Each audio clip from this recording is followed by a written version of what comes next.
नमस्कार, मैं हूं गजानंद साहू और आप देख रहे हैं फटाफट न्यूज। आज के बुलेटिन की शुरुआत एक बड़ी खबर से करते हैं। एक बार फिर से फटाफट न्यूज की खबर का असर हुआ है। अंबिकापुर खनिज विभाग में हो रहे भ्रष्टाचार के मामले को प्रमुखता से दिखाने के बाद सरगुजा कलेक्टर संजीव कुमार झा ने खनिज विभाग के 3 कर्मचारियों को निलंबित कर दिया है, जिसमें महिला लिपिका नीता मेहता, कंप्यूटर ऑपरेटर सुषमा नागवंशी और वाहन चालक संदीप नायक के नाम शामिल हैं। गौरतलब है कि रविवार 4 नवंबर को फटाफट न्यूज ने खनिज विभाग के एक वायरल वीडियो वाली खबर को प्रमुखता से दिखाई थी, जिसमें विभाग की लिपिक नीता मेहता ट्रैक्टर चालकों से रिश्वत की रकम का हिस्सा मांग रही थी। साथ ही उसने विभाग के वाहन चालक संदीप और सुषमा के संदिग्धता की बात भी स्वीकार की थी। लिहाजा पूरे मामले में कलेक्टर ने खबर दिखाए जाने के 12 घंटों के भीतर रिश्वत के मामले में संलिप्त तीनों कर्मचारियों पर निलंबन की कार्यवाही कर दी है।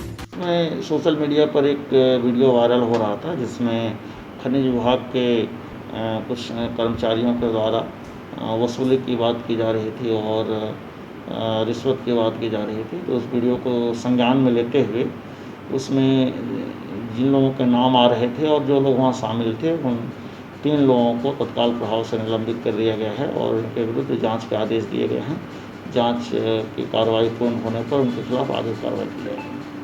कोरोना काल के दौरान बच्चों की सुरक्षा को ध्यान में रखते हुए शासन के द्वारा स्कूल बंद करने के निर्देश दिए गए हैं। साथ ही प्रदेश के छात्रों के सेहत को ध्यान में रखते हुए उनके घरों तक सूखा राशन पहुंचाने की जिम्मेदारी स्कूल प्रबंधन को दी गई है। लेकिन प्रदेश के शिक्षा मंत्री प्रेमसाय सिंह के काम के खुद के विधानसभा क्षेत्र के स्कूली बच्चों को इस योजना का लाभ नहीं मिल रहा है, बल्कि बच्चों को स्कूल में राशन पैक करने के लिए बुलाया जा रहा है। और तो राशन की गुणवत्ता ऐसी जिसको देखकर आप चौंक जाएंगे। तस्वीरों में दिखाई दे रहे बच्चे कोई मजदूर नहीं, बल्कि पूर्व माध्यमिक शाला बड़वार के छात्र हैं, जिन्हें स्कूल के प्रधान पाठक अपने स्कूल में बुलाकर इनसे सूखा राशन पैक करवा रहे हैं। और राशन भी ऐसा जिसकी गुणवत्ता भी काफ़ी खराब है। आपको दिख रहे चावल में लगे कीड़े सिहरन दिलाने के लिए काफ़ी हैं। वहीं दाल और सोया बड़ी एक्सपायरी डेट हो चुके हैं। दाल और सोया बड़ी की पैकिंग फरवरी माह की है, जिसकी वैधता केवल 4 माह की है। ऐसे में छात्रों को घरों पर जाकर दिए जाने वाला सूखा राशन स्कूल प्रबंधन घर तक तो नहीं पहुंचा पा रहा है, बल्कि गुणवत्ताहीन राशन के पैकिंग के लिए इन छात्रों को ही स्कूल में बुलाकर मजदूरी के लिए लगा दिया गया। जहां स्कूल में गांव के उप सरपंच के सामने ही कोरोना नियमों के उल्लंघन के साथ छात्रों से राशन पैक करवाया जा रहा है। ऐसे में स्कूल के प्रधान पाठक की दलीलें भी सुन आप हैरान रह जाएंगे। प्रधान पाठक बाबूनाथ पटेल का कहना है कि चावल 1 माह के पहले का होने के कारण थोड़ा कीड़ा लग गया है। तो वहीं स्कूल के कर्मचारियों के अभाव में छात्रों को मदद के लिए बुलाया गया। नहीं, थोड़ा सा हेल्प करने लगे। हमारा वो स्वीपर जो है उसका एक हाथ है नहीं, तो मैं बोला बेटा थोड़ा सा हेल्प करने लगो। महिला लोग आए। पिछले माह का है चावल, थोड़ा सा घुना है इसमें, निर्देशित नहीं किया गया है। चावल हम लोग को कूपन आया है लेकिन मिल नहीं पाया। गुणवत्ता है तो चावल में रखे तो घुन हो ही जाता है सर। हम लोग भी घर में रखते हैं चावल, उसमें हो जाता है थोड़ा घुन, पानी में धोने से। चावल कुटवा के यदि रखते हैं धान को तो उसमें हो ही जाता है मतलब घुना। ये तो कानून के खिलाफ है सर। तो बच्चों से कोई काम लेना नहीं है। ये चावल इनका शेष जो बचा था पहले माह में जो बांटे थे ये लोग, उसी का बचा हुआ चावल है। अब यह है कि रखे रखे उसमें थोड़ा सा कीड़े वगैरह आ गए हैं। सर को चाहिए कि उसको साफ़ सफाई करवा के दिलवाना चाहिए था। इस वक्त तो खाने योग्य नहीं बगैर सफाई किए हुए।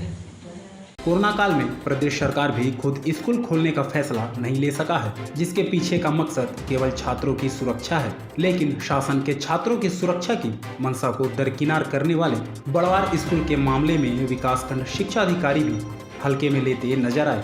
जहां बीईओ मुन्नू सिंह धुर्वे का कहना है कि मीडिया के माध्यम से मामला संज्ञान में आने के बाद सूखा राशन वितरण बंद कर दिया गया है। इतना ही नहीं, बीईओ साहब की दलील भी प्रधान पाठक के दलील से कुछ कम नहीं है। जहां सूखा राशन खराब होने के मसले पर कहा कि कोरोना और लॉकडाउन की वजह से ये राशन खराब हुआ है, तो दूसरी ओर छात्रों को स्कूल में बुलाकर राशन की पैकिंग के मसले पर प्रधान पाठक को शो कोच नोटिस देने की बात करते नजर आए। जैसे ही संज्ञान में आया आप लोगों के माध्यम से तत्काल इस पर कार्रवाई कर दी गई है। तत्काल प्रधान पाठक को फोन से संपर्क करके उस तरह के वितरण को बंद करा दिया गया है। ये चावल जो विद्यालय में दिख रहा है, दरअसल लॉकडाउन की वजह से और खाद्यान्न पहले नहीं बढ़ सका, इस वजह से खराब पड़ गए, तो इनको बांटने के लिए बिल्कुल मना कर दिया गया। इनको पहले से भी निर्देशित किया गया है प्रधान पाठकों को कि इस तरह का जो है चावल या खाद्यान्न बिल्कुल भी न वितरित करें, और गुणवत्ता का परीक्षण स्थानीय लोगों से भी समिति में सम्मिलित करके उनको और परीक्षण करने के पश्चात ही अधिकारीगण भी वहाँ उपस्थित होंगे बांटने के समय में, तभी वितरित किया जाए। ये बिल्कुल सही नहीं है, विद्यालय में बच्चों को बुलाया जाना ही नहीं है जी।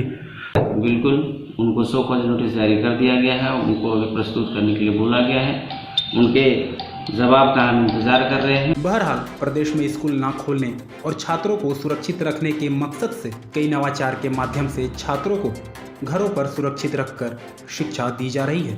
ऐसे में प्रदेश सरकार के छात्रों को सुरक्षित रखने की मंशा पर पलीता सूरजपुर जिले के शिक्षा विभाग के नुमाइंदे लगाते नजर आ रहे हैं। अब विभाग के आला अधिकारी कितने गंभीर होते हैं, यह तो देखने वाली बात होगी। सूरजपुर की भाजपा महिला मोर्चा की जिला अध्यक्ष लक्ष्मी राजवाड़े ने टीकाकरण की जागरूकता के लिए मुहिम छेड़ दिया है। लक्ष्मी राजवाड़े के द्वारा गांव जाकर ग्रामीणों को टीकाकरण के लिए जागरूक किया जा रहा है। कोविड टीकाकरण को लेकर जिला प्रशासन और स्वास्थ्य विभाग लोगों को रोजाना जागरूक कर रहा है। ऐसे में जिला पंचायत क्षेत्र क्रमांक 3 की सदस्य व भाजपा महिला मोर्चा की जिला अध्यक्ष लक्ष्मी राजवाड़े ने कोरोना से जंग जीतने के लिए ग्रामीणों के बीच टीकाकरण की जागरूकता की मुहिम छेड़ी हुई है, जहां लक्ष्मी राजवाड़े ने एक टीकाकरण जागरूकता रथ लेकर रोजाना ग्रामीणों को जागरूक करने के लिए निकल पड़ती हैं और गांव-गांव में जाकर लोगों को टीकाकरण के लिए जागरूक कर रही हैं। ऐसे में लक्ष्मी राजवाड़े अपने इलाके को 100% कोविड टीकाकरण के साथ कोरोना की जंग जीतने के लिए निकल पड़ी हैं। जहाँ लक्ष्मी राजवाड़े ने बताया कि अब भी गाँवों में टीकाकरण को लेकर लोगों में जागरूकता का अभाव है। ऐसे में लोगों को जागरूक करने की मुहिम आगे भी जारी रहेगी। बहरहाल लक्ष्मी राजवाड़े की पहल से क्षेत्र में टीकाकरण जागरूकता रथ निश्चित ही ग्रामीणों में टीकाकरण के लिए जागरूक करने की अलग जगह नजर आएगा। जी, कहीं ना कहीं आज भी कोरोना की जो स्थिति है आज भी कम नहीं हुई है, इसलिए मेरे द्वारा एक रथ निकाली गई है लोगों को जागरूक करने के लिए कि वो कोरोना का टीका लगवाएं। और जो गांव में भ्रांति फैली हुई है कि कोरोना का टीका लगवाने से कुछ साइड इफ़ेक्ट हैं, तो उसको दूर करने के लिए मैं, क्योंकि एक जनप्रतिनिधि होने के नाते, महिला मोर्चा की जिला अध्यक्ष होने के नाते जो भ्रांतियाँ फैली हुई है उसको दूर करने के लिए मैं भी साथ में निकली हूँ। और कहीं ना कहीं राज्य सरकार की विफलता नज़र आ रही है। बलरामपुर जिले में कोरोना वैक्सीन लगवाने को लेकर गाँव के महिलाओं के द्वारा अभियान चलाकर लोगों को जागरूक करने का प्रयास किया जा रहा है। कई महिलाएं गांव-गांव में घूमकर ढोल मजीरे के सहारे तो कहीं दीवारों पर स्लोगन लिखकर लोगों को जागरूक करने का प्रयास कर रही हैं। हालांकि कई पंचायतों में टीकाकरण को लेकर अनोखी पहल भी देखी गई है, जहां लकी ड्रॉ के द्वारा टीकाकरण करवाने वाले लोगों को पुरस्कार भी दिया जा रहा है। छत्तीसगढ़ राज्य के अंतिम छोर में बसे आदिवासी बाहुल्य जिला बलरामपुर में इन दिनों कोविड वैक्सीनेशन के लिए जिला प्रशासन लोगों को जागरूक करने के लिए कई तरह के पहल कर रही है, ताकि ज़्यादा से ज़्यादा लोग वैक्सीन लगवाकर अपने आप को कोरोना से सुरक्षित कर लें। लेकिन प्रशासन के साथ साथ गांव के बिहान की महिला समूहों ने कंधा से कंधा मिलाकर साथ दे रही है। इन महिलाओं के द्वारा मोहल्लों में लोगों को जागरूक करने के लिए दीवारों पर कोरोना से लड़ाई का स्लोगन लिखा जा रहा है, तो वहीं ढोल और मंजीरे के साथ महिलाओं की टोली गांव-गांव जाकर लोगों को ज्यादा से ज्यादा वैक्सीन लगवाने के लिए जागरूक कर रही है। हम अपने ग्राम पंचायत झिंगो में कोरोना का टीका लग रहा है। इसमें 18 से 1 तारीख तक लकी ड्रा रखा गया था। इसमें 1000, 500, 200 इनाम रखा गया है और मास्क, हैंड वॉश, साबुन और सैनिटाइज जिनको टीका लग रहा है वो सभी को मिल रहा है। इससे लोगों में असर भी दिख रहा है। सभी टीका लगवाने घर से बाहर निकल के आ रहे हैं। पहले तो राजपुर जाना पड़ता था, अब इतना सुविधा हो गया है कि हम अपने ग्राम पंचायत में ही टीका लगवा ले रहे हैं। इस जैसे गांव का बहुत ऐसा भी हमारे दीदी भैया हैं कि इनाम का माध्यम सुन के वो और खिंचा, मतलब अपने आप मन पे जागरूक करते हुए वो और आ रहे हैं यहाँ पे इच्छा से लगाने के लिए कि मुझे भी कुछ लकी ड्रा मिल जाए इनाम का माध्यम से। जिले में वैक्सीनेशन की प्रगति शुरुआती चरण में थोड़ा धीमा था, तो इसीलिए हम लोगों को इसमें कुछ अन्यथा और विशेष प्रयास भी करने पड़े कि जिसके चलते यहाँ पे वैक्सीनेशन की गति जो है वो गति पकड़े। और इसी क्रम में स्वयं सहायता समूह की जितनी महिलाएं थीं उन्होंने दीवार लेखन करके और ग्राम ग्राम में रंगोली बनाकर और अपना एक उत्सव बना के लोगों को वैक्सीनेशन के लिए प्रेरित किया है। और कई ग्राम पंचायतों में उन्होंने अपने ही इस तरह से कुछ अनूठी पहल लेते हुए जो भी वैक्सीनेशन कराने आ रहे हैं उनको कुछ पुरस्कृत करके और उनको प्रोत्साहित करके वैक्सीनेशन की गति को आगे बढ़ाया है। तो वर्तमान में पूर्व से तुलना में हमारी वैक्सीनेशन की गति काफ़ी आगे बढ़ी है। महिलाओं के द्वारा वैक्सीनेशन के लिए किए जा रहे पहल की सराहना करते हुए कलेक्टर बलरामपुर ने बताया कि लगातार जिले में जागरूकता अभियान चलाया जा रहा है और समूह की महिलाओं के द्वारा जो प्रयास किया जा रहा है उससे भी जिले में वैक्सीनेशन की रफ्तार में तेजी आएगी। ममाया पहाड़ पर वर्षों से हो रहे अवैध कब्जे की शिकायत पर सरगुजा कलेक्टर ने 6 सदस्यीय टीम का गठन किया है। सरगुजा कलेक्टर की गठित टीम सोमवार को ममाया पहाड़ पर सर्वे के लिए पहुंची थी। सर्वे के दौरान टीम ने अवैध कब्जे के संबंध में जानकारी एकत्रित कर ली है। वहीं सरगुजा कलेक्टर ने कहा कि सर्वे के बाद अतिक्रमण हटाने की कार्यवाही की जाएगी। गौरतलब है कि अंबिकापुर के महामाया पहाड़ पर कई वर्षों से अवैध अतिक्रमण किया जाता रहा है और इसकी लगातार शिकायतें भी जाती रही हैं। लगातार शिकायतों और शहर में युवाओं के महामाया पहाड़ बचाओ हस्ताक्षर अभियान के बाद कलेक्टर ने पूरे मामले में अपर कलेक्टर तनुजा सलाम की अध्यक्षता में 6 सदस्यीय टीम का गठन कर शिकायतों के आधार पर विस्तृत जांच कर प्रतिवेदन प्रस्तुत करने आदेशित किया है। महामाया पहाड़ को सुरक्षित रखने की मांग लंबे समय से की जा रही है। पहाड़ के ऊपर वन विभाग के ऑक्सीजन पार्क तक कब्जा कर मकान बनाने तथा नगर निगम द्वारा पहाड़ के कई क्षेत्र में बुनियादी सुविधाएं उपलब्ध कराने के कारण कब्जाधारियों की बढ़ रही संख्या को देखते हुए भाजपा पार्षद आलोक दुबे ने मुख्यमंत्री व कलेक्टर को ज्ञापन भी सौंपा था। इसी ज्ञापन के आधार पर कलेक्टर ने बिंदुवार सभी शिकायतों की जांच कराने का निर्णय लिया है। वहीं सोमवार को गठित टीम द्वारा महामाया पहाड़ पहुंचकर सर्वे किया गया। प्रशासनिक अधिकारियों का कहना है कि सर्वे के बाद नियमानुसार अतिक्रमण को हटाने की कार्यवाही की जाएगी। महामाया पहाड़ से अतिक्रमण को हटाने के लिए एक सर्वे करने के लिए उच्च स्तरीय एक दल का गठन हुआ है, जिसमें पर कलेक्टर, डीएफओ और एसडीएम तहसीलदार सभी लोग हैं। उनके द्वारा एक नंबर का सर्वे करके एक रिपोर्ट तैयार किया जाएगा और उसके बाद हम लोग देखेंगे कि कौन कौन लोग हैं जिन्होंने अतिक्रमण किया है और उनको अतिक्रमण को मुक्त कराने की जरूरत है। तो इस सर्वे का काम शुरू हो गया है और बहुत जल्दी पूरा हो जाएगा। सरगुजा जिला प्रशासन ने कोरोना नियमों की अवहेलना को लेकर अब तक की सबसे बड़ी कार्रवाई की। अंबिकापुर में एक शादी समारोह में 1000 से अधिक की भीड़ जुटाकर कोरोना नियमों के उल्लंघन करने पर मैरिज हॉल को सील कर दिया है। साथ ही मैरिज हॉल के संचालक सहित वर वधू पक्ष के ऊपर 9,50,000 रुपए का जुर्माना लगाया है।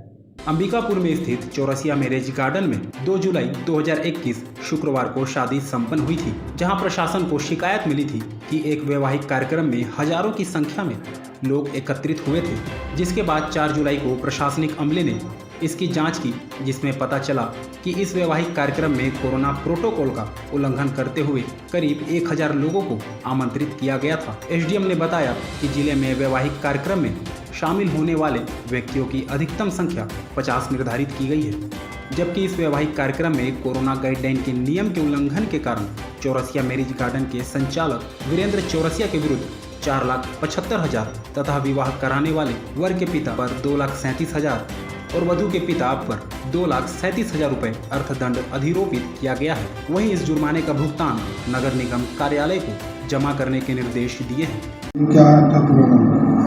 हमें शिकायत प्राप्त हुई थी कि चौरसिया मैरिज गार्डन में एक वैवाहिक कार्यक्रम के दौरान जो निर्धारित सीमा कलेक्टर एवं जिला दंडाधिकारी महोदय द्वारा सरगुजा जिले हेतु निर्धारित की गई है, जो कि अधिकतम किसी भी वैवाहिक समारोह में अधिकतम 50 लोग शामिल हो सकते हैं। तो इस निर्देश का उल्लंघन करते हुए वहाँ लगभग 1000 लोग एकत्रित थे।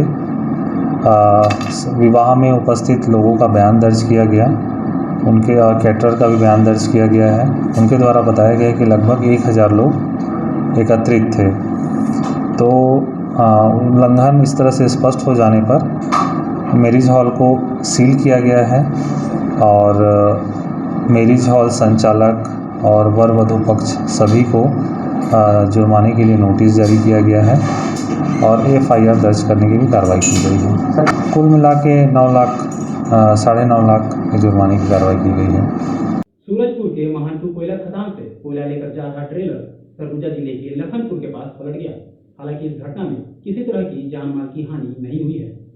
जानकारी के मुताबिक घटना सड़क निर्माण के लिए खोदे गए गड्ढों की वजह से हुई है। सूरजपुर के महानटू कोयला खदान से कोयला लेकर जा रहे ट्रेलर क्रमांक CG15 DE 7110 लखनपुर थाना क्षेत्र के जूना डी के पास अनियंत्रित होकर पलट गया है। हालांकि इस हादसे में ड्राइवर और क्लीनर बाल बाल बच गए हैं। घटना रविवार और सोमवार की दरमियानी रात की है। जानकारी के मुताबिक जिस जगह हादसा हुआ है वहां पर सड़क निर्माण कंपनी के लोगों द्वारा सड़क निर्माण के लिए गड्ढा खोदा गया था। हालांकि खोदे गए गड्ढों से आए दिन हादसे होते रहते हैं, लेकिन इसकी सुध लेने वाला कोई नहीं है।